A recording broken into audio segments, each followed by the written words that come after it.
हाँ जी, सत श्री अकाल जी साਰਿਆਂ ਨੂੰ। पंजाब मेरे भी ਤੁਹਾਡਾ बहुत-बहुत स्वागत ਕਰਦੇ ਹਾਂ ਤੇ ਅੱਜ ਗੱਲ ਕਰਾਂਗੇ ਦਿਲ ਦਹਿਲਾ ਦੇਣ ਵਾਲੀ ਤੇ ਹੈਰਾਨ ਕਰ ਦੇਣ ਵਾਲੀ ਇੱਕ ਸੱਚੀ ਘਟਨਾ ਬਾਰੇ। ਤੇ ਇਸ ਘਟਨਾ ਬਾਰੇ ਤੁਹਾਨੂੰ ਸ਼ਾਇਦ ਹੀ ਪਤਾ ਹੋਵੇ ਤੇ ਇਹ ਵੀਡੀਓ ਵਿੱਚ ਲਾਸਟ ਤੱਕ ਬਣੇ ਰਹੋ, ਤੁਹਾਨੂੰ ਬਹੁਤ ਕੁਝ ਨਵਾਂ ਸਿੱਖਣ ਤੇ ਜਾਣਨ ਨੂੰ ਜ਼ਰੂਰ ਮਿਲੇਗਾ। ਹੋ ਸਕਦਾ ਹੈ ਕਿ ਬਹੁਤ ਸਾਰਿਆਂ ਦੇ ਇਹ ਵੀਡੀਓ ਸਿਰ ਦੇ ਉੱਤੋਂ ਵੀ ਲੰਘ ਜਾਵੇ, ਸੋ ਹੁਣ ਧਿਆਨ ਨਾਲ ਸੁਣਿਓ। ਦੁਨੀਆ ਦੀ ਹਰੇਕ ਚੀਜ਼, ਪਸ਼ੂ, ਪੰਛੀ, ਇਨਸਾਨ, ਦਰਖਤ, ਮਤਲਬ ਹਰੇਕ ਚੀਜ਼ ਐਟਮਸ ਦੇ ਜੋੜ ਨਾਲ ਬਣਦੀ ਹੈ ਤੇ ਹਰੇਕ ਐਟਮ ਵਿੱਚ ਆਪਣੀ ਇੱਕ ਊਰਜਾ ਹੁੰਦੀ ਹੈ ਤੇ ਐਰਨਸਟ ਰਦਰਫੋਰਡ ਨੇ ਇਸ ਊਰਜਾ ਨੂੰ ਲੱਭ ਕੇ ਕੁਝ ਚੰਗੇ ਬੁਰੇ ਕੰਮਾਂ ਲਈ ਵਰਤਿਆ। ਜਿਨ੍ਹਾਂ ਚੰਗੇ ਕੰਮਾਂ ਵਿੱਚ ਨਿਊਕਲੀਅਰ ਪਾਵਰ ਪਲਾਂਟ ਵੀ ਆਉਂਦੇ ਨੇ ਤੇ ਇਸ ਦੀ ਵਰਤੋਂ ਬਿਜਲੀ ਬਣਾਉਣ ਲਈ ਵੀ ਕੀਤੀ ਜਾਂਦੀ ਹੈ ਬਹੁਤ ਸਾਰੇ ਦੇਸ਼ਾਂ ਵਿੱਚ ਤੇ ਇਹ ਬਿਜਲੀ ਬਹੁਤ ਹੀ ਸਸਤੀ ਵੀ ਪੈਂਦੀ ਹੈ ਤੇ ਜੰਗਾਂ ਲੱਗਣ ਤੇ ਤਬਾਹੀ ਮਚਾਉਣ ਲਈ ਵੀ ਇਸ ਦੀ ਵਰਤੋਂ ਕੀਤੀ ਜਾਂਦੀ ਹੈ। ਅੱਜ ਅਸੀਂ ਜਿਸ ਬਾਰੇ ਗੱਲ ਕਰਨ ਵਾਲੇ ਹਾਂ ਉਹ ਨਿਊਕਲੀਅਰ ਨਾਲ ਹੀ ਜੁੜਿਆ ਹੋਇਆ ਹੈ ਤੇ ਇਸ ਨੂੰ ਇਤਿਹਾਸ ਦੇ ਪੰਨਿਆਂ ਵਿੱਚ ਚਰਨੋਬਿਲ ਡਿਜ਼ਾਸਟਰ ਨਾਲ ਜਾਣਿਆ ਜਾਂਦਾ ਹੈ ਤੇ ਇਸ ਦਾ ਪ੍ਰਕੋਪ ਆਉਣ ਵਾਲੇ 20,000 ਸਾਲਾਂ ਤੱਕ ਰਹੇਗਾ।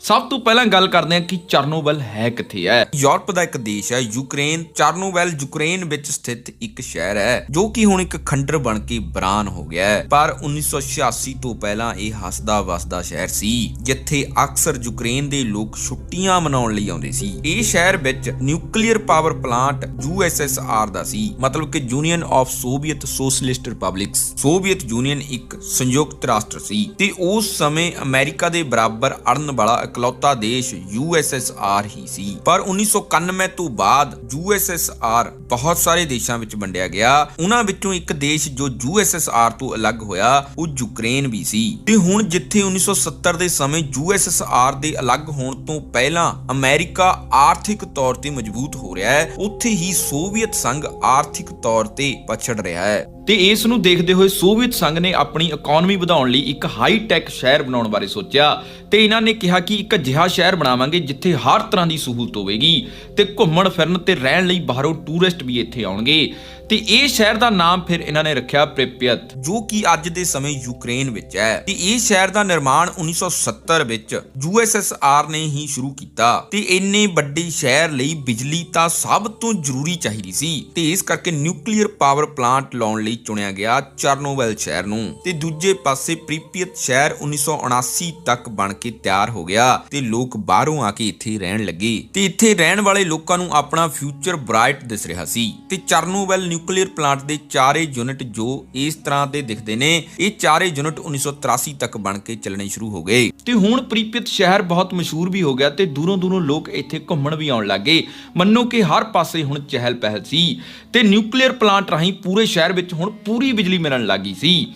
ਪਰ ਫਿਰ ਇੱਕ ਦਿਨ ਆਉਂਦਾ ਹੈ 26 ਅਪ੍ਰੈਲ 1986 ਦਾ ਤੇ ਇਹੀ ਦਿਨ ਲੱਖਾਂ ਇਨਸਾਨਾਂ ਤੇ ਲੱਖਾਂ ਜਾਨਵਰਾਂ ਦੀ ਜ਼ਿੰਦਗੀ ਤਹਿਸ ਨਹਿਸ ਹੋਣੀ ਹੁੰਦੀ ਹੈ। ਜਿਸ ਦਿਨ ਨਿਊਕਲੀਅਰ ਰਿਐਕਟਰ ਦਾ ਟੈਸਟ ਕੀਤਾ ਜਾਂਦਾ ਹੈ ਤੇ ਇਸ ਦੌਰਾਨ ਚੈੱਕ ਕੀਤਾ ਜਾਂਦਾ ਹੈ ਕਿ ਨਿਊਕਲੀਅਰ ਰਿਐਕਟਰ ਜੋ ਕਿ ਇਹ ਪੂਰੇ ਸਿਸਟਮ ਨੂੰ ਪਾਵਰ ਜਨਰੇਟ ਕਰਨ ਵਾਲੀ ਡਿਵਾਈਸ ਹੁੰਦੀ ਹੈ ਉਹ ਐਮਰਜੈਂਸੀ ਦੌਰਾਨ ਜਨਰੇਟਰ ਨਾਲ ਠੰਡੀ ਹੋ ਸਕਦੀ ਹੈ ਜਾਂ ਨਹੀਂ। ਅਸਲ ਵਿੱਚ ਨਿਊਕਲੀਅਰ ਪਲਾਂਟ ਪਰਮਾਣੂ એનર્ਜੀ ਨਾਲ ਕੰਮ ਕਰਦਾ ਹੈ, ਮਤਲਬ ਕਿ ਐਟਮ ਦੇ ਅੰਦਰ ਦੀ એનર્ਜੀ ਨੂੰ ਹੀਟ ਦੇ ਰੂਪ ਵਿੱਚ ਬਦਲ ਕੇ ਊਰਜਾ ਲਈ ਜਾਂਦੀ ਹੈ ਤੇ ਉਹ ਹੀਟ ਨਾਲ ਪਾਣੀ ਨੂੰ ਭਾਫ਼ ਵਿੱਚ ਬਦਲਿਆ ਜਾਂਦਾ ਹੈ ਤੇ ਉਹ ਭਾਫ਼ ਜਦੋਂ ਟਰਬਾਈਨ ਤੇ ਪੈਂਦੀ ਹੈ ਤਾਂ ਉਹ ਟਰਬਾਈਨ ਬਹੁਤ ਹੀ ਤੇਜ਼ੀ ਨਾਲ ਘੁੰਮਦਾ ਹੈ ਜਿਸ ਨਾਲ ਬਿਜਲੀ ਪੈਦਾ ਹੁੰਦੀ ਹੈ। ਇਹ ਸੁਣਨ ਵਿੱਚ ਬਹੁਤ ਹੀ ਆਸਾਨ ਲੱਗਦਾ ਹੈ ਪਰ ਇਹ ਪੂਰੇ ਪ੍ਰੋਸੈਸ ਵਿੱਚ ਇੱਕ ਨਾ ਦਿਖਣ ਵਾਲਾ ਖਤਰਾ ਬਣਿਆ ਰਹਿੰਦਾ ਹੈ ਜਿਸ ਨੂੰ ਸਾਇੰਸ ਦੀ ਭਾਸ਼ਾ ਵਿੱਚ ਰੇਡੀਏਸ਼ਨ ਕਹਿੰਦੇ ਨੇ। ਤੇ ਇਹ ਜਦੋਂ ਹੀਟ ਬਣਦੀ ਹੈ ਉਸੇ ਸਮੇਂ ਬਣਦੀ ਹੈ ਤੇ ਰੇਡੀਏਸ਼ਨ ਨਾ ਹੀ ਦਿਖਾਈ ਦਿੰਦਾ ਹੈ ਤੇ ਨਾ ਹੀ ਮਹਿਸੂਸ ਹੁੰਦਾ ਹੈ ਪਰ ਇਸ ਦਾ ਅਸਰ ਪੁਸ਼ਤਾਂ ਤੱਕ ਰਹਿੰਦਾ ਹੈ। ਤੇ ਫਿਰ 26 ਅਪ੍ਰੈਲ 1986 ਨੂੰ ਰਾਤ 12:30 ਵਜੇ ਉੱਥੋਂ ਦੇ ਕੁਝ ਇੰਜੀਨੀਅਰ ਕੂਲਿੰਗ ਫੀਚਰ ਦਾ ਟੈਸਟ ਕਰਨ ਲੱਗੇ ਜਿਸ ਲਈ ਉਹਨਾਂ ਨੇ ਸਾਰੇ ਆਟੋਮੈਟਿਕ ਸਿਸਟਮ ਬੰਦ ਕਰ ਦਿੱਤੇ ਤੇ ਮੈਨੂਅਲੀ ਇਹ ਦੇਖਣ ਲੱਗੇ ਕਿ એનર્ਜੀ ਸਮੇਂ ਅਸੀਂ ਕਿਵੇਂ ਕੂਲਿੰਗ ਸਿਸਟਮ ਨੂੰ ਚੱਲਦਾ ਰੱਖ ਸਕਦੇ ਹਾਂ। ਇਸ ਤੋਂ ਪਹਿਲਾਂ ਵੀ ਇਹ ਟੈਸਟ ਕੀਤੇ ਗਏ ਸੀ ਪਰ ਕੋਈ ਜਵਾਬ ਨਹੀਂ ਮਿਲਿਆ ਤੇ ਇਹ ਟੈਸਟ ਦੌਰਾਨ ਕੁਝ ਗਲਤੀਆਂ ਦੱਸੀਆਂ ਜਾਂਦੀਆਂ ਨੇ ਜੋ ਕਿ ਸੀ ਨੰਬਰ 1 ਤੇ 26 ਸਾਲ ਦਾ ਸੀਨੀਅਰ ਰਿਐਕਟਰ ਕੰਟਰੋਲਰ ਇੰਜੀਨੀਅਰ ਜੋ ਕਿ ਇਸ ਕੰਮ ਲਈ ਉਮਰ ਵਿੱਚ ਬਹੁਤ ਛੋਟਾ ਸੀ। ਉਸ ਕੋਲ ਸਿਰਫ 4 ਮਹੀਨੇ ਦਾ ਐਕਸਪੀਰੀਅੰਸ ਐਕਸਪੀਰੀਅੰਸ ਸੀ ਜੋ ਕਿ ਲੱਖਾਂ ਕਰੋੜਾਂ ਲੋਕਾਂ ਦੀਆਂ ਜਾਨਾਂ ਤੋਂ ਬਹੁਤ ਹੀ ਘੱਟ ਸੀ। ਜਦ ਕਿ ਉੱਥੇ ਬਹੁਤ ਐਕਸਪੀਰੀਅੰਸ ਵਾਲੇ ਲੋਕ ਚਾਹੀਦੇ ਸੀ ਤੇ ਦੂਜਾ ਉਸ ਪਲਾਂਟ ਦੇ ਚਾਰੇ ਯੂਨਿਟਾਂ ਵਿੱਚ ਸ਼ੁਰੂ ਤੋਂ ਹੀ ਕਾਫੀ ਖਾਮੀਆਂ ਵੀ ਦੱਸੀਆਂ ਜਾਂਦੀਆਂ ਸੀ ਤੇ ਕੋਈ ਐਮਰਜੈਂਸੀ ਬੈਕਅਪ ਨਹੀਂ ਸੀ ਤੇ ਆਟੋਮੈਟਿਕ ਸਿਸਟਮ ਬੰਦ ਹੋਣ ਤੋਂ ਬਾਅਦ 26 ਅਪ੍ਰੈਲ 1986 ਦੀ ਰਾਤ 1:23 ਤੇ ਅਚਾਨਕ ਹੀ ਇੰਜੀਨੀਅਰ ਨੇ ਸਿਸਟਮ ਤੋਂ ਕੰਟਰੋਲ ਖੋ ਦਿੱਤਾ, ਜਿਸ ਕਾਰਨ ਕਈ ਟਨ ਪਾਣੀ ਰਿਐਕਟਰ ਤੇ ਪਾਇਆ ਤੇ ਉਹ ਭਾਫ ਬਣ ਗਿਆ। ਇੰਨੀ ਜ਼ਿਆਦਾ ਭਾਫ ਨੂੰ ਟਰਬਾਈਨ ਸੰਭਾਲ ਨਹੀਂ ਸਕੇ ਤੇ ਹੀਟ ਬਹੁਤ ਹੀ ਜ਼ਿਆਦਾ ਵਧਣ ਲੱਗੀ ਤੇ ਭਾਫ ਦਾ ਪ੍ਰੈਸ਼ਰ ਵਧਣ ਕਾਰਨ ਰਿਐਕਟਰ ਵਿੱਚ ਬਲਾਸਟ ਹੋ ਗਿਆ, ਜਿਸ ਕਾਰਨ ਪਲਾਂਟ ਦੀ ਛੱਤ ਹੀ ਉੱਡ ਗਈ ਤੇ ਬਹੁਤ ਭਾਰੀ ਮਾਤਰਾ ਦੇ ਵਿੱਚ ਮਤਲਬ ਕਿ 8 ਟਨ ਦੇ ਕਰੀਬ ਰੇਡੀਏਸ਼ਨ ਬਾਹਰ ਹਵਾ ਦੇ ਵਿੱਚ ਮਿਕਸ ਹੋ ਗਿਆ ਤੇ ਉੱਥੇ ਮੌਜੂਦ ਲੋਕਾਂ ਵਿੱਚ ਕੁਝ ਤਾਂ ਬਲਾਸਟ ਕਾਰਨ ਮਾਰੇ ਗਏ ਤੇ ਕੁਝ ਰੇਡੀਏਸ਼ਨ ਦੇ ਸੰਪਰਕ ਵਿੱਚ ਆ ਗਏ ਤੇ ਹੁਣ ਇਹ ਦੁਨੀਆ ਦੀ ਬਹੁਤ ਵੱਡੀ ਨਿਊਕਲੀਅਰ ਘਟਨਾ ਸ਼ੁਰੂ ਹੋ ਗਈ ਸੀ। ਨਿਊਕਲੀਅਰ ਪਲਾਂਟ ਵਿੱਚੋਂ ਲਾਈਟ ਨਿਕਲਦੀ ਦੇਖ ਕੇ ਚਰਨੋਬਿਲ ਤੇ ਹੋਰ ਆਸ-ਪਾਸ ਦੇ ਸ਼ਹਿਰ ਵਾਲੇ ਲੋਕ ਇਸ ਨੂੰ ਦੇਖਣ ਲੱਗ ਪਏ ਕਿਉਂਕਿ ਉਹਨਾਂ ਨੂੰ ਲੱਗਿਆ ਕਿ ਇੱਥੇ ਅੱਗ ਲੱਗ ਗਈ ਹੈ, ਪਰ ਉਹ ਰੇਡੀਏਸ਼ਨ ਨਾਮ ਦੇ ਜਾਨਵਰ ਤੋਂ ਅਣਜਾਣ ਸੀ ਕਿਉਂਕਿ ਉਹਨਾਂ ਦੇ ਸਰੀਰ ਨੂੰ ਮਹਿਸੂਸ ਹੋਏ ਬਿਨਾਂ ਰੇਡੀਏਸ਼ਨ ਉਹਨਾਂ ਦੇ ਸਰੀਰ ਵਿੱਚੋਂ ਆਰ-ਪਾਰ ਲੰਘ ਗਿਆ। ਸੋ ਤੁਸੀਂ ਸੋਚ ਸਕਦੇ ਹੋ ਕਿ ਉਹ ਲੋਕ ਆਪਣਾ ਦਰਦ ਮਹਿਸੂਸ ਕਰਨ ਤੋਂ ਪਹਿਲਾਂ ਹੀ ਮਰ ਚੁੱਕੇ ਸੀ ਕਿਉਂਕਿ ਜਦੋਂ ਹਿਊਮਨ ਬਾਡੀ ਬਹੁਤ ਜ਼ਿਆਦਾ ਰੇਡੀਏਸ਼ਨ ਦੇ ਸੰਪਰਕ ਵਿੱਚ ਆਉਂਦੀ ਹੈ ਤਾਂ ਰੇਡੀਏਸ਼ਨ ਉਸ ਬਾਡੀ ਦਾ ਸਾਰਾ ਡੀਐਨਏ ਹੀ ਤੋੜ ਦਿੰਦੀ ਹੈ ਤੇ ਬਹੁਤ ਭਾਰੀ ਸੰਖਿਆ ਦੇ ਵਿੱਚ ਇੱਕੋ ਸਮੇਂ ਡੀਐਨਏ ਟੁੱਟਣ ਕਾਰਨ ਇਨਸਾਨ ਦੀ ਮੌਤ ਹੋ ਜਾਂਦੀ ਹੈ, ਜੋ ਕਿ ਤੁਹਾਨੂੰ ਅਸੀਂ ਪਿਛਲੀ ਵੀਡੀਓ ਵਿੱਚ ਸਮਝਾਇਆ ਸੀ। ਤੇ ਡੀਐਨਏ ਮਨੁੱਖ ਦੇ ਹਰੇਕ ਸੈੱਲ ਵਿੱਚ ਹੁੰਦਾ ਹੈ ਤੇ ਮਨੁੱਖ ਦੇ ਸਰੀਰ ਵਿੱਚ ਕਿੰਨੇ ਟ੍ਰਿਲੀਅਨ ਸੈੱਲ ਹੁੰਦੇ ਨੇ ਇਹ ਤੁਹਾਨੂੰ ਪਿਛਲੀ ਵੀਡੀਓ ਵਿੱਚ ਅਸੀਂ ਦੱਸਿਆ ਹੈ। ਤੇ ਇਹ ਪਲਾਂਟ ਵਿੱਚ ਜਦੋਂ ਫਾਇਰ ਫਾਈਟਰ ਅੱਗ ਬੁਝਾਉਣ ਲਈ ਆਏ ਉਹਨਾਂ ਨੇ ਆਮ ਕੱਪੜੇ ਹੀ ਪਾਏ ਹੋਏ ਸੀ ਤੇ ਉਹ ਰੇਡੀਏਸ਼ਨ ਦੇ ਖਤਰੇ ਤੋਂ ਬਹੁਤ ਜ਼ਿਆਦਾ ਅਣਜਾਣ ਸੀ ਕਿਉਂਕਿ ਰੇਡੀਏਸ਼ਨ ਲਈ ਸਪੈਸ਼ਲ ਸੂਟ ਹੁੰਦੇ ਨੇ, ਪਰ ਉਹ ਨਾਰਮਲ ਕੱਪੜੇ ਜੋ ਅੱਗ ਵਾਲੇ ਹੁੰਦੇ ਨੇ ਉਹੀ ਪਾ ਕੇ ਆ ਗਏ ਤੇ ਇਸ ਕਾਰਨ ਉਹਨਾਂ ਦੀ ਬਹੁਤ ਦਰਦਨਾਕ ਮੌਤ ਹੋਈ। ਉਹਨਾਂ ਦੀਆਂ ਅੱਖਾਂ ਫਟ ਗਈਆਂ, ਫੇਫੜੇ ਫੁੱਲ ਗਏ, ਚਮੜੀ ਉੱਧੜ ਗਈ ਕਿਉਂਕਿ ਉਹ ਰੇਡੀਏਸ਼ਨ ਦੇ ਖਤਰੇ ਤੋਂ ਬਹੁਤ ਜ਼ਿਆਦਾ ਅਣਜਾਣ ਸੀ। ਉਹ ਸਿਰਫ ਅੱਗ ਲਈ ਆਏ ਸੀ, ਨਾ ਕਿ ਰੇਡੀਏਸ਼ਨ ਤੇ ਕਾਬੂ ਪਾਉਣ ਲਈ। ਤੇ ਛੋਟੇ ਅਫਸਰਾਂ ਨੂੰ ਆਪਣੀ ਨੌਕਰੀ ਦਾ ਖਤਰਾ ਹੋਣ ਕਰਕੇ ਉਹਨਾਂ ਨੇ ਵੱਡੇ ਅਫਸਰਾਂ ਨੂੰ ਸਾਰੀ ਜਾਣਕਾਰੀ ਸਹੀ ਦਿੱਤੀ ਹੀ ਨਹੀਂ, ਜਿਸ ਕਰਕੇ ਆਸ-ਪਾਸ ਦੇ ਸ਼ਹਿਰ ਵੀ ਖਾਲੀ ਨਹੀਂ ਕਰਵਾਏ ਗਏ, ਸਗੋਂ ਚਰਨੋਬਿਲ ਤੇ ਪ੍ਰਿਪਿਅਤ ਸ਼ਹਿਰ ਨੂੰ ਬਾਹਰੋਂ ਬਲੌਕ ਕਰ ਦਿੱਤਾ ਕਿਉਂਕਿ ਸਰਕਾਰ ਨੂੰ ਲੱਗਦਾ ਸੀ ਕਿ ਇਹ ਵੀ ਮਰ ਜਾਣਗੇ ਤੇ ਇਹ ਰੇਡੀਏਸ਼ਨ ਕੁਝ ਹੀ ਸਮੇਂ ਵਿੱਚ ਯੂਰਪ ਦੇ 40% ਹਿੱਸੇ ਵਿੱਚ ਖਤਰਨਾਕ ਤਰੀਕੇ ਨਾਲ ਫੈਲ ਗਿਆ, ਜਿਵੇਂ ਕਿ UK, Belarus, Hungary, Finland, Norway, Bulgaria, Romania, Germany, Austria ਤੇ ਪੋਲੈਂਡ ਵਿੱਚ ਇੱਕ ਕੈਂਸਰ ਪੈਦਾ ਕਰਨ ਵਾਲਾ ਡਸਟ ਪੂਰੀ ਤਰ੍ਹਾਂ ਫੈਲ ਗਿਆ। ਤੇ 27 ਅਪ੍ਰੈਲ 1986 ਵਾਲੇ ਦਿਨ ਸਵੀਡਨ ਦੀ ਇੱਕ ਜਗ੍ਹਾ ਵਿੱਚ ਬਹੁਤ ਭਾਰੀ ਮਾਤਰਾ ਵਿੱਚ ਰੇਡੀਏਸ਼ਨ ਡਿਟੈਕਟ ਕੀਤੀ ਗਈ ਤੇ ਉਹਨਾਂ ਨੇ ਫਿਰ ਰਿਸਰਚ ਕੀਤੀ ਕਿ ਇਹ ਆ ਕਿੱਥੋਂ ਰਹੀ ਹੈ ਤਾਂ ਪਤਾ ਲੱਗਿਆ ਕਿ ਇੱਥੋਂ 1000 ਕਿਲੋਮੀਟਰ ਦੂਰ ਯੂਕਰੇਨ ਵਿੱਚ ਜੋ ਨਿਊਕਲੀਅਰ ਪਲਾਂਟ ਫਟਿਆ ਹੈ ਇਹ ਉੱਥੋਂ ਆ ਰਹੀ ਹੈ ਤੇ ਇਸ ਤੋਂ ਬਾਅਦ ਇਹ ਖਬਰ ਪੂਰੇ ਯੂਰਪ ਵਿੱਚ ਫੈਲ ਗਈ ਤੇ ਇਹ ਰੇਡੀਏਸ਼ਨ ਡਸਟ ਆਸਮਾਨ ਵਿੱਚ 7 ਤੋਂ 9 ਮੀਟਰ ਤੱਕ ਫੈਲ ਗਈ। ਮਤਲਬ ਕਿ ਦੂਜੇ ਦੇਸ਼ਾਂ ਨੇ ਇਸ ਬਾਰੇ ਪਤਾ ਕੀਤਾ, ਉਹਨਾਂ ਨੇ ਇਹ ਖਬਰ ਬਾਹਰ ਕੱਢੀ ਕਿ ਬਹੁਤ ਰੇਡੀਏਸ਼ਨ ਭਾਰੀ ਮਾਤਰਾ ਵਿੱਚ ਆ ਰਹੀ ਹੈ, ਨਾ ਕਿ ਜਿਹੜੇ ਦੇਸ਼ ਤੋਂ ਇਹ ਰਾਇਤਾ ਫੈਲਿਆ ਸੀ ਉਸ ਨੇ ਦੱਸਿਆ। ਜਦੋਂ USSR ਵਿੱਚ ਇਸ ਰੇਡੀਏਸ਼ਨ ਨੂੰ ਮਾਪਣ ਲਈ ਬੰਦੇ ਆਏ ਤਾਂ ਉਹਨਾਂ ਦੇ ਮੀਟਰ ਦਾ ਜੋ ਹਾਈ ਪੁਆਇੰਟ ਸੀ ਉਸ ਤੇ ਆ ਕੇ ਸੂਈ ਅਟਕ ਗਈ ਕਿਉਂਕਿ ਰੇਡੀਏਸ਼ਨ ਦਾ ਲੈਵਲ ਉਸ ਤੋਂ ਹਜ਼ਾਰਾਂ ਗੁਣਾ ਜ਼ਿਆਦਾ ਸੀ ਤੇ ਫਾਇਰ ਫਾਈਟਰ ਤੋਂ ਇਹ ਅੱਗ ਬੁਝਾਈ ਨਹੀਂ ਗਈ ਤੇ ਇਸ ਲਈ ਬਾਅਦ ਵਿੱਚ ਉੱਥੋਂ ਦੀ 에ਅਰ ਫੋਰਸ ਨੂੰ ਅੱਗੇ ਆਉਣਾ ਪਿਆ ਤੇ ਉਹਨਾਂ ਨੇ ਹੈਲੀਕਾਪਟਰ ਦੀ ਮਦਦ ਨਾਲ ਉੱਥੇ ਮਿੱਟੀ ਤੇ ਰੇਤ ਪਾਉਣੀ ਸ਼ੁਰੂ ਕੀਤੀ ਕਿਉਂਕਿ ਉਹ ਰਿਐਕਟਰ ਨੂੰ ਚੰਗੀ ਤਰ੍ਹਾਂ ਦਫਨਾਉਣਾ ਬਹੁਤ ਜ਼ਰੂਰੀ ਸੀ। ਤੇ ਜਦੋਂ ਇੱਕ 에ਅਰ ਫੋਰਸ ਦੇ ਆਫੀਸਰ ਨੇ ਇੱਕ ਸਾਇੰਟਿਸਟ ਕੋਲ ਜਾ ਕੇ ਬੜੇ ਮਾਣ ਨਾਲ ਕਿਹਾ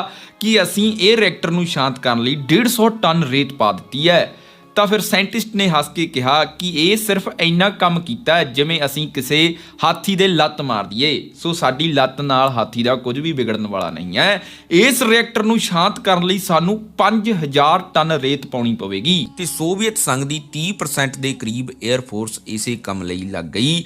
ਹੈਲੀਕਾਪਟਰ, ਜਹਾਜ਼ ਤੇ ਬਾਕੀ ਸਾਰੀਆਂ ਚੀਜ਼ਾਂ ਨਾਲ ਇਸ ਜਗ੍ਹਾ ਤੇ ਮਿੱਟੀ ਪਾਈ ਜਾ ਰਹੀ ਸੀ। ਸਾਰੀ ਸਰਕਾਰ ਇਸ ਨੂੰ ਸ਼ਾਂਤ ਕਰਨ ਲਈ ਲੱਗੀ ਹੋਈ ਸੀ ਤੇ ਇਸ ਤਰ੍ਹਾਂ 에ਅਰ ਫੋਰਸ ਨੇ 4 ਮਈ 1986 ਤੱਕ ਰੇਡੀਏਸ਼ਨ ਤੇ ਕਾਬੂ ਪਾ ਲਿਆ ਤੇ ਇਹ ਰੇਡੀਏਸ਼ਨ ਦਾ ਜਿੱਥੇ ਵੇਸਟ ਪਿਆ ਹੈ ਉਹ ਜਗ੍ਹਾ ਨੂੰ ਅਸੀਂ ਦੁਨੀਆ ਦੀ ਸਭ ਤੋਂ ਖਤਰਨਾਕ ਜਗ੍ਹਾ ਵੀ ਕਹਿ ਸਕਦੇ ਹਾਂ। ਜੇਕਰ ਇਹ ਵੇਸਟ ਬੇਸਮੈਂਟ ਦੀ ਜਗ੍ਹਾ ਪਲਾਂਟ ਤੋਂ ਬਾਹਰ ਆ ਜਾਂਦਾ ਤਾਂ ਸਥਿਤੀ ਬਹੁਤ ਹੀ ਵਿਗੜ ਜਾਣੀ ਸੀ ਤੇ ਅੱਜ ਵੀ ਉੱਥੇ 7 lakh cubic metre radiation waste ਪਾਇਆ ਜਾਂਦਾ ਹੈ, ਇਸ ਨੂੰ ਐਲੀਫੈਂਟ ਫੀਟ ਵੀ ਕਹਿੰਦੇ ਨੇ ਤੇ ਇਸ ਨੂੰ 1986 ਵਿੱਚ ਇੱਕ ਕੰਕਰੀਟ ਤੇ ਸਟੀਲ ਦੇ ਇੱਕ ਚੈਂਬਰ ਨਾਲ ਢੱਕ ਦਿੱਤਾ ਗਿਆ ਸੀ ਜੋ ਕਿ ਸਮੇਂ ਦੇ ਨਾਲ-ਨਾਲ ਖਰਾਬ ਹੋ ਗਿਆ ਹੈ ਤੇ ਫਿਰ ਤੋਂ 2010 ਵਿੱਚ ਉੱਥੇ ਇੱਕ ਚੈਂਬਰ ਤਿਆਰ ਕਰਨਾ ਸ਼ੁਰੂ ਕਰ ਦਿੱਤਾ ਹੈ ਜੋ ਕਿ 2019 ਵਿੱਚ ਤਿਆਰ ਹੋਇਆ ਹੈ। ਇਹ ਪਹਿਲਾਂ ਵਾਲੇ ਚੈਂਬਰ ਤੋਂ ਬਹੁਤ ਹੀ ਮਜ਼ਬੂਤ, ਐਡਵਾਂਸ ਤੇ ਵੱਡਾ ਸੀ ਤਾਂ ਕਿ ਆਉਣ ਵਾਲੇ ਕਈ ਸਾਲਾਂ ਤੱਕ ਇਹ ਚੱਲ ਸਕੇ, ਪਰ ਇਹ ਰੇਡੀਏਸ਼ਨ ਨੂੰ ਇਹ ਨਵਾਂ ਢਾਂਚਾ ਅਗਲੇ 100 ਸਾਲ ਤੱਕ ਹੀ ਸੰਭਾਲ ਪਾਵੇਗਾ ਤੇ ਹਰੇਕ 30 ਸਾਲ ਵਿੱਚ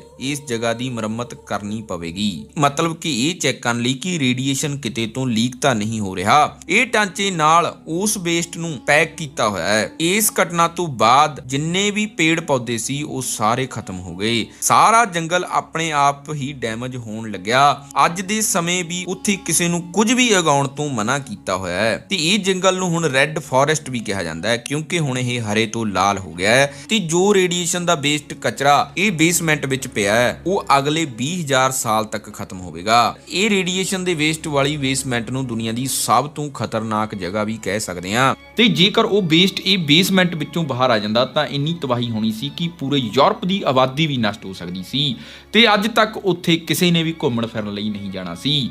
ਸੋ ਜੋ ਸ਼ਹਿਰ ਸੋਵੀਅਤ ਸੰਘ ਨੇ ਆਪਣੀ ਇਕਨੋਮੀ ਬੂਸਟ ਕਰਨ ਲਈ ਬਣਾਇਆ ਉਸਨੇ ਇਕਨੋਮੀ ਨੂੰ ਹੋਰ ਭਾਰੀ ਮਾਤਰਾ ਵਿੱਚ ਡੋਬ ਦਿੱਤਾ। ਅੱਜ ਦੇ ਸਮੇਂ ਇਹ ਸ਼ਹਿਰ ਸਾਰਾ ਬਰਾਨ ਪਿਆ ਹੈ ਤੇ ਹੁਣ ਇਸ ਨੂੰ ਗੋਸਟ ਸਿਟੀ ਵੀ ਕਹਿੰਦੇ ਨੇ। ਇੱਥੇ ਅੱਜ ਦੇ ਸਮੇਂ ਕੋਈ ਵੀ ਨਹੀਂ ਰਹਿੰਦਾ। ਇੱਥੇ ਰਹਿਣ ਵਾਲੇ 50,000 ਲੋਕਾਂ ਨੂੰ ਇੱਥੋਂ ਘਰ ਛੱਡਣਾ ਪਿਆ ਤੇ ਅੱਜ ਇਹ ਸ਼ਹਿਰ ਕੁਝ ਇਸ ਤਰ੍ਹਾਂ ਦਿਖਦਾ ਹੈ ਜਿਵੇਂ ਕਿ ਸਭ ਕੁਝ ਜੰਮ ਗਿਆ ਹੋਵੇ। ਇੱਥੇ ਪਈ ਹਰੇਕ ਚੀਜ਼ ਰੇਡੀਓ ਐਕਟਿਵ ਹੈ। ਇਸ ਘਟਨਾ ਤੋਂ ਬਾਅਦ ਜੋ ਫਾਇਰ ਫਾਈਟਰ ਉੱਥੇ ਅੱਗ ਬੁਝਾ ਰਹੇ ਸੀ ਉਹਨਾਂ ਦੇ ਕੱਪੜੇ ਇੱਕ ਹਸਪਤਾਲ ਵਿੱਚ ਅੱਜ ਵੀ ਮੌਜੂਦ ਨੇ ਜੋ ਕਿ ਅੱਜ ਵੀ ਇੰਨੇ ਜ਼ਿਆਦਾ ਰੇਡੀਓ ਐਕਟਿਵ ਨੇ ਕਿ ਜੇ ਉਹਨਾਂ ਨੂੰ ਛੂ ਲਿਆ ਜਾਵੇ ਤਾਂ ਤੁਹਾਡੀ ਸਕਿਨ ਦੇ ਸੈੱਲ ਟੁੱਟਣੇ ਸ਼ੁਰੂ ਹੋ ਜਾਣਗੇ। ਇਹ ਸ਼ਹਿਰ ਵਿੱਚ ਕਿਸੇ ਦੇ ਵੀ ਜਾਣ ਤੇ ਬੈਨ ਹੈ ਤੇ ਇਸ ਤੋਂ ਬਹੁਤ ਦੂਰ ਐਕਸਕਲੂਸਿਵ ਜ਼ੋਨ ਘੋਸ਼ਿਤ ਕੀਤਾ ਹੋਇਆ ਹੈ। ਉੱਥੇ ਤੱਕ ਹੀ ਆਮ ਟਰੈਵਲਰ ਜਾ ਸਕਦੇ ਨੇ, ਉਹ ਵੀ ਬਹੁਤ ਜ਼ਿਆਦਾ ਪਰਮਿਸ਼ਨ ਤੋਂ ਬਾਅਦ ਤੇ ਉਹਨਾਂ ਦਾ ਟੈਸਟ ਥੋੜੇ ਸਮੇਂ ਬਾਅਦ ਕੀਤਾ ਜਾਂਦਾ ਹੈ ਉਹਨਾਂ ਦੇ ਸਰੀਰ ਵਿੱਚ ਰੇਡੀਏਸ਼ਨ ਲੈਵਲ ਦੇਖਣ ਲਈ। ਇਸ ਬੈਨ ਦੇ ਬਾਵਜੂਦ ਵੀ ਕੁਝ ਖਤਰਿਆਂ ਦੇ ਖਿਡਾਰੀ ਉੱਥੇ ਰੋਮਾਂਚ ਲਈ ਜਾਂਦੇ ਨੇ, ਵੀਡੀਓਜ਼ ਬਣਾਉਂਦੇ ਨੇ, ਪਰ ਇਹ ਬਹੁਤ ਹੀ ਖਤਰਨਾਕ ਹੈ। ਹਿਰੋਸ਼ੀਮਾ ਤੇ ਨਾਗਾਸਾਕੀ ਦੇ ਵਿੱਚ 2,46,000 ਦੇ ਕਰੀਬ ਲੋਕ ਮਰੇ ਸੀ, ਪਰ ਇੱਥੇ ਚਰਨੋਬਿਲ ਦੇ ਵਿੱਚ ਉਸ ਸਮੇਂ ਸਿਰਫ 6,000 ਲੋਕ ਹੀ ਮਰੇ।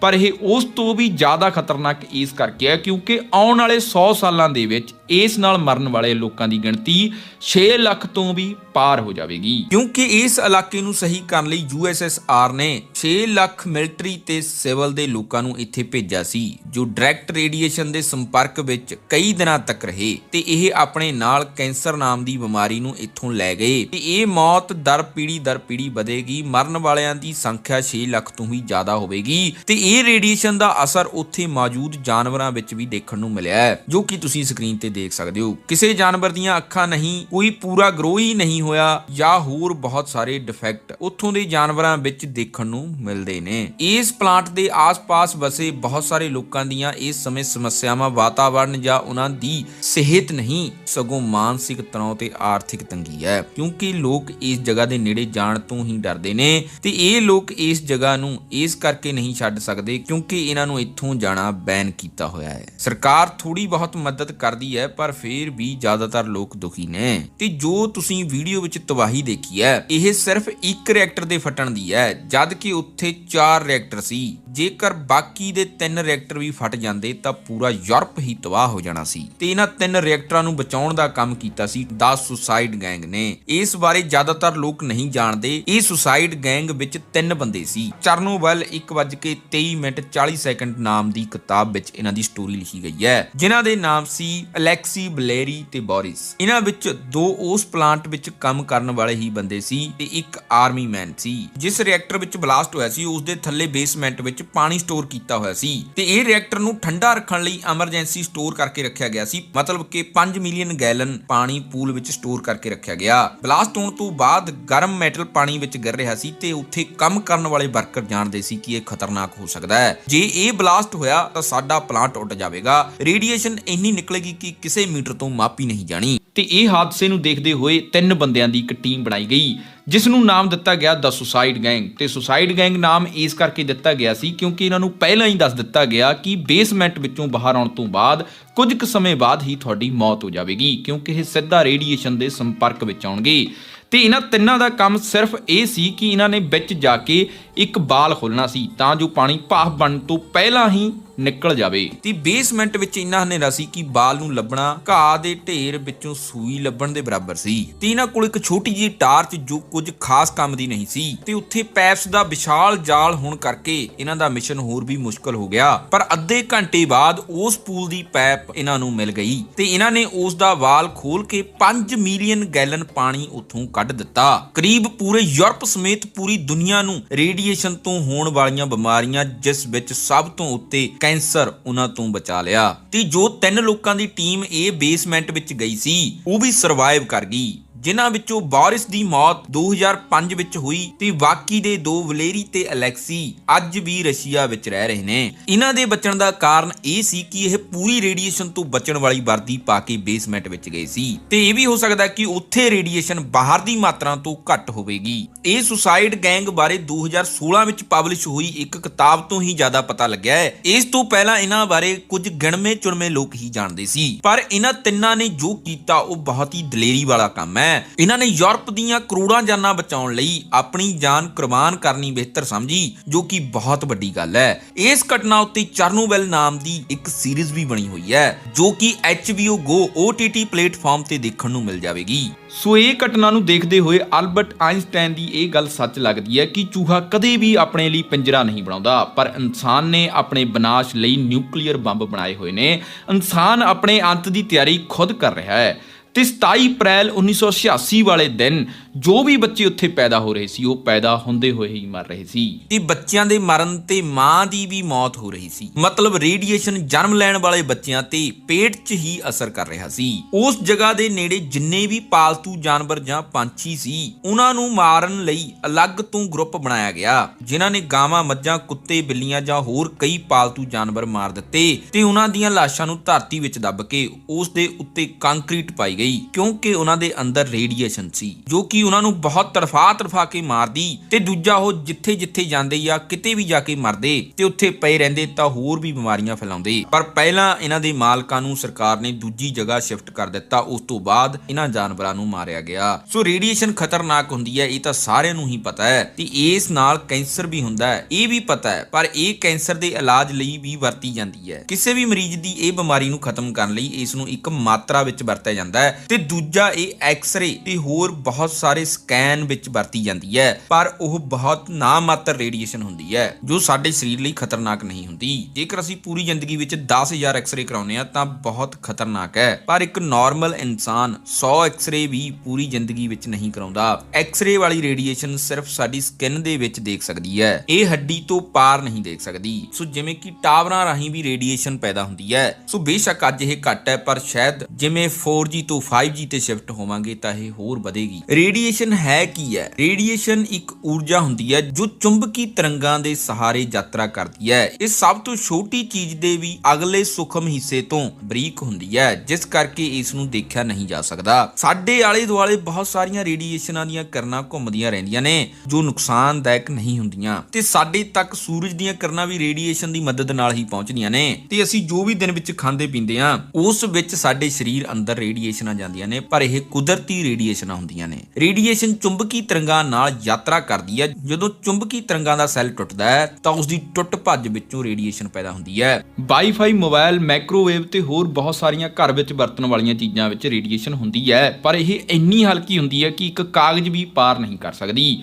ਇਹ ਨਾਨ ਆਇਨਾਈਜ਼ਿੰਗ ਰੇਡੀਏਸ਼ਨ ਹੁੰਦੀ ਹੈ, ਜਿਸ ਨਾਲ ਸਾਡੇ ਸਰੀਰ ਨੂੰ ਕੋਈ ਜ਼ਿਆਦਾ ਖਤਰਾ ਨਹੀਂ ਹੁੰਦਾ, ਪਰ ਆਇਨਾਈਜ਼ਿੰਗ ਰੇਡੀਏਸ਼ਨ ਨਾਲ ਬਹੁਤ ਭਾਰੀ ਮਾਤਰਾ ਵਿੱਚ ਖਤਰਾ ਹੋ ਸਕਦਾ ਹੈ, ਜਿਸ ਨਾਲ ਸਰੀਰ ਦੇ ਕਈ ਅੰਗ ਕੰਮ ਕਰਨਾ ਬੰਦ ਕਰ ਸਕਦੇ ਨੇ ਜਾਂ ਇਨਸਾਨ ਦੀ ਮੌਤ ਵੀ ਹੋ ਸਕਦੀ ਹੈ। ਇਹ ਸਾਡੇ ਸਰੀਰ ਵਿੱਚ ਪਾਣੀ ਦੇ ਲੈਵਲ ਤੇ ਅਸਰ ਕਰਦੀ ਹੈ, ਜਿਸ ਕਰਕੇ ਸਾਰੀਆਂ ਹੱਡੀਆਂ ਵੀ ਟੁੱਟ ਸਕਦੀਆਂ ਨੇ ਤੇ ਇਸ ਤੋਂ ਇਲਾਵਾ ਵੀ ਹੋਰ ਬਹੁਤ ਸਾਰੇ ਨੁਕਸਾਨ ਸਾਡੇ ਸਰੀਰ ਨੂੰ ਹੋ ਸਕਦੇ ਨੇ। ਨਾਨ ਆਇਨਾਈਜ਼ਿੰਗ ਰੇਡੀਏਸ਼ਨ ਵਿੱਚ ਵੀ ਕੁਝ ਪ੍ਰੋਬਲਮਾਂ ਨੇ, ਪਰ ਇਹ ਜ਼ਿਆਦਾਤਰ ਚੀਜ਼ਾਂ ਵਿੱਚ ਸਾਡੇ ਲਈ ਸੇਫ ਹੀ ਹੈ। ਸੋ ਇਹ ਬਹੁਤ ਹੀ ਸੌਖੇ ਤਰੀਕੇ ਨਾਲ ਤੁਹਾਨੂੰ ਰੇਡੀਏਸ਼ਨ ਬਾਰੇ ਸਮਝਾਇਆ, ਇਸ ਤੋਂ ਔਖਾ ਜਿੰਨਾ ਮਰਜ਼ੀ ਕੀਤਾ ਜਾ ਸਕਦਾ ਹੈ। ਤੇ ਇਹ ਚਰਨੋਵੈਲ ਵਿੱਚ ਆਪਣਾ ਇੱਕ ਪੰਜਾਬੀ ਭਰਾ ਵੀ ਜਾ ਕੇ ਆਇਆ ਜਿਸ ਦੇ ਚੈਨਲ ਦਾ ਨਾਮ ਹੈ ਨਵਦੀਪ ਬਰਾੜ, ਤੇ ਇਸ ਨੇ ਉੱਥੇ ਸਾਰੀਆਂ ਚੀਜ਼ਾਂ ਦਾ ਬਲੌਗ ਬਣਾਇਆ ਤੇ ਪੂਰੀ ਇਨਫੋਰਮੇਸ਼ਨ ਇਕੱਠੀ ਕੀਤੀ ਹੈ ਜੋ ਉੱਥੇ ਜਾ ਕੇ ਹੀ ਹੋ ਸਕਦੀ ਸੀ। ਸੋ ਇਹ ਵੀਡੀਓ ਵੀ ਤੁਸੀਂ ਦੇਖ ਸਕਦੇ ਹੋ ਤੇ ਇਸ ਤਰ੍ਹਾਂ ਦੀਆਂ ਹੀ ਹੋਰ ਬਹੁਤ ਸਾਰੀਆਂ ਟਰੈਵਲ ਬਲੌਗਿੰਗ ਵਾਲੀਆਂ ਵੀਡੀਓਆਂ ਤੇ ਇਨਫੋਰਮੇਸ਼ਨ ਦੇ ਰਿਲੇਟਡ ਨਵਦੀਪ ਬਰਾੜ ਦੇ ਚੈਨਲ ਤੇ ਆਉਂਦੀਆਂ ਰਹਿੰਦੀਆਂ ਨੇ ਤੇ ਉਹ ਵੀ ਤੁਹਾਨੂੰ ਪੰਜਾਬੀ ਦੇ ਵਿੱਚ ਮਿਲਣਗੀਆਂ ਤੇ ਜਿਸ ਦਾ ਲਿੰਕ ਤੁਹਾਨੂੰ ਉੱਪਰ ਆਈ ਦੇ ਬਟਨ ਤੇ ਮਿਲ ਜਾਵੇਗਾ ਤੇ ਨੀਚੇ ਡਿਸਕ੍ਰਿਪਸ਼ਨ ਵਿੱਚ ਵੀ ਮਿਲ ਜਾਵੇਗਾ। ਮੈਂ ਫੈਸਲਾ ਕੀਤਾ ਕਿ ਮੈਂ ਵੀ ਜਾਊਂਗਾ ਦੇਖੀ ਜਾਊਗੀ ਅੱਜ ਫਿਰ। ਓਹੋ ਪਰ ਬੜਾ ਰਿਸਕੀ ਕੰਮ ਆ ਬਈ ਮੇਰੇ ਲੱਕ ਤੱਕ ਬਰਫ਼ ਆ ਜਾਣੀ ਆ। ਸੋ ਇਹ ਵੀਡੀਓ ਤੁਹਾਨੂੰ ਕਿਵੇਂ ਦੀ ਲੱਗੀ ਸਾਨੂੰ ਲਾਈਕ ਤੇ ਕਮੈਂਟ ਕਰਕੇ ਜਰੂਰ ਦੱਸਿਓ ਤੇ ਨਾਲ ਦੀ ਨਾਲ ਇਹ ਵੀਡੀਓ ਨੂੰ ਵੱਧ ਤੋਂ ਵੱਧ ਸ਼ੇਅਰ ਜਰੂਰ ਕਰ ਦਿਓ ਤਾਂ ਜੋ ਇਹ ਇਨਫੋਰਮੇਸ਼ਨ ਜ਼ਿਆਦਾ ਤੋਂ ਜ਼ਿਆਦਾ ਲੋਕਾਂ ਤੱਕ ਪਹੁੰਚ ਸਕੇ। ਤੇ ਹਰ ਰੋਜ਼ ਮੋਟੀਵੇਸ਼ਨ ਦਾ ਡੋਜ਼ ਲੈਣ ਲਈ ਸਾਨੂੰ ਇੰਸਟਾਗ੍ਰam ਤੇ ਫੋਲੋ ਜਰੂਰ ਕਰਿਓ, ਉੱਥੇ ਹਰ ਰੋਜ਼ ਮੋਟੀਵੇਸ਼ਨ ਦਾ ਡੋਜ਼ ਮਿਲਦਾ ਹੈ। ਸੋ ਨਵੇਂ ਦੋਸਤਾਂ ਨੂੰ ਬੇਨਤੀ ਹੈ ਕਿ ਹੋ ਸਕੇ ਤਾਂ ਚੈਨਲ ਸਬਸਕ੍ਰਾਈਬ ਕਰ ਲਿਓ ਤੇ ਨਾਲ ਦੀ ਨਾਲ ਬੈਲ ਦਾ ਬਟਨ ਜਰੂਰ ਦੱਬ ਲਿਓ ਤਾਂ ਜੋ ਸਾਡੀ ਨਵੀਂ ਵੀਡੀਓ ਤੁਹਾਡੇ ਕੋਲ ਸਭ ਤੋਂ ਪਹਿਲਾਂ ਪਹੁੰਚ ਸਕੇ। ਥੈਂਕ ਯੂ, ਧੰਨਵਾਦ। ਤੇ ਲਾਸਟ ਵਿੱਚ ਤੁਹਾਨੂੰ ਦੱਸ ਦਈਏ ਕਿ ਕਮੈਂਟ ਜਰੂਰ ਕਰਿਆ ਕਰੋ, ਆਪਾਂ ਸਾਰਿਆਂ ਦੇ ਪੜ੍ਹਦੇ ਹਾਂ। ਸੋ ਉਹਨੇ ਇੱਥੇ ਰਹਿਣਾ ਸਟਾਰਟ ਕਰਤਾ ਬਟ ਰੇਡੀਏਸ਼ਨ ਕਰਕੇ ਕੁਝ ਟਾਈਮ ਉਹ ਰਹੀ ਇੱਥੇ। ਸੋ ਕੁਝ ਟਾਈਮ ਬਾਅਦ ਉਹਦੀ ਹਾਰਟ ਡਿਜ਼ੀਜ਼ ਕਰਕੇ ਜਿਹੜੀ ਆ ਮੌਤ ਹੋ ਗਈ।